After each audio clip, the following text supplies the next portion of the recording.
ازيكم عاملين ايه؟ يا رب تكونوا بخير. النهارده جزء جديد من الحكايه اللي بتحبوها، حكايه ليلى. قبل ما ندخل في الجزء ما تنسوش تصلوا على النبي وتعملوا لايك وتسيبوا رايكم تحت في الكومنتات عشان ده بيفرق جدا جدا جدا. عاوزين نوصل الفيديو ده لاكبر عدد ممكن من الكومنتات، ودول جزء من الكومنتات الحلوه اللي بتجيلي دايما على القناه. كنا واقفين في الفصل اللي فات على كيفن لما كان هيقول لسيو حاجة ومش مفهوم هيقول له ايه، لكن بيقول له هنا سيو انا عارف ان الموضوع قديم بعض الشيء، لكن انت ما تعرفش ابدا امتى ممكن تتسبب عمتك في حدوث مشاجرة مرة تانية، مشكلة يعني. وبيقول له من الافضل ان تقوم بزيادة الامان في حالة حدوث موضوع زي ده، وما ينفعش ان احنا نستنى لحد ما تصبح حالة ما نقدرش نتعامل معاها.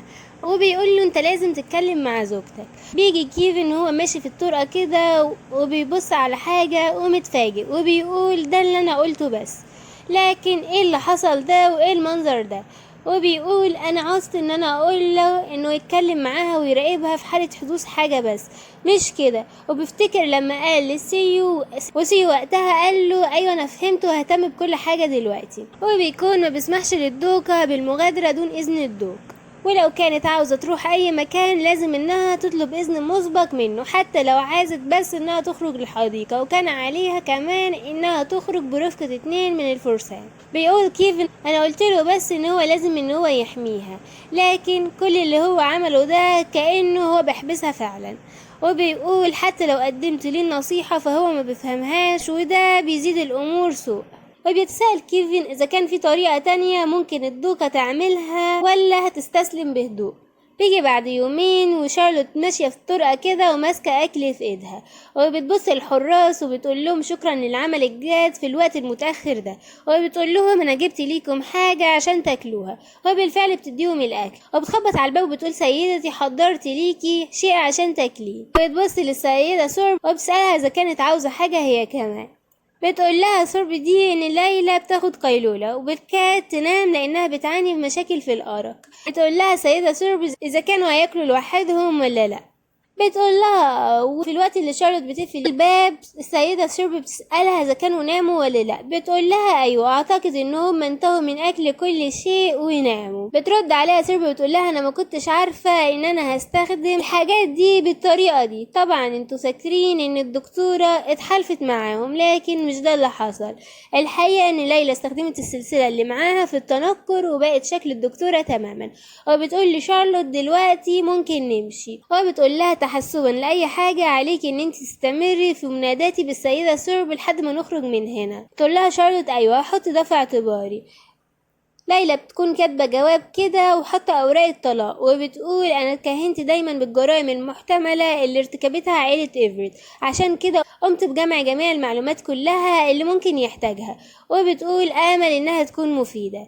لكن بما ان ده ودعنا انا عاوزة ان انسى كل المشاعر السيئة ورايا. ومع كده هو ما كانش شخص سيء، على الرغم من ان هو سبب لي الم كبير، لكن برضه ماهوش وحش. وهي تسيب السلسلة اللي كان عطاها لها وبتقول انا ما قدرتش اتخلى عن القلادة دي. ممكن ان انا بشعر بالندم لاني مقيدة بالقلادة دي، حتى ما كنتش عارفة ده من قبل كده، عشان كده لازم ان انا اسيبها له هنا. هنا شارلوت بتقول لها يلا يا دكتورة نمشي دلوقتي. بتقول لها ايوه يلا نمشي يا شارلوت، لازم ان انا اسيب كل حاجة هنا ورايا واخرج لمكان ما يعرفنيش فيه اي حد. وبالفعل بيخرجوا بيقابلوا الراجل اللي كانوا متفقين معاه، وبيقول لهم يلا العربية دي. شارلوت بتقول لها يا دكتورة اطلعي انتي الاول. بالفعل بتطلع ليلى وبتقول كان من السهل الخروج لان مزاري مختلف، لكن اكيد في حد هيلاقي الرجالة مغمى عليهم قريب، وبالتالي اكيد هيقولوا لسيو في اقرب وقت. وبتقول ليلى اذا حكمت من خلال سلوكه لحد دلوقتي اكيد في احتمال كبير ان هو هيحاول ان هو يلاقيني. على اي حال من وجهة نظره هيكون مثير للاشمئزاز ان يهرب شخص في منتصف الليل بالطريقة دي، وهيكون ده موضوع هتتكلم عنه المملكة كلها. وبتقول من الواضح ايه القصص اللي هم هينشروها عنه. وبتقول كمان انا حاسة بالاسف على سيو اللي هيكون في وسط شائعات كبيرة جدا، لكن اكيد هتختفي الشائعات دي بسرعة، وده هو افضل شيء بالنسبة ليا. وبتقول كمان ان دي الطريقة الوحيدة عشان اكون سعيدة. وبتقول ان حظها كان وحش جدا طول حياتها، عشان كده هي عاوزة تعيش بسلام خلال السنوات المتبقية في حياتها بعيدة عن المجتمع النبيل وعن عيلة إيفريت، في مكان ما بيتوجبش عليها فيه القتال ابدا. في مكان تقدر تعيش فيه زيها زي أي شخص تاني، وتستطيع أخيرا إنها تغمض عينها. تتمنى كمان إن شارلوت تكون سعيدة، وهي مش عاوزاها إنها تحس بالحزن كمان بعد دلوقتي. وبتقول ليلى كانت السنوات القليلة اللي فاتت في فيرونيسيا هادية نسبيا بالمقارنة بالسنوات اللي عاشتها في قصر إيفريت.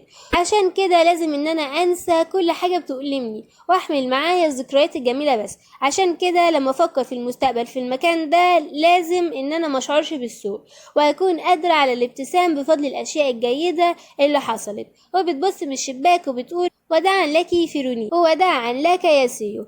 هنا بتنقل بينا المشهد لسيو وهو بيفتح عينه وبيقول القلعة هادية بشكل غريب جدا، وبيتساءل أنا ليه حاسس بالقلق. بيقوم ويمشي في الطرق، بيبص بيلاقي الفرسان نايمين ورايحين في سبع نوم.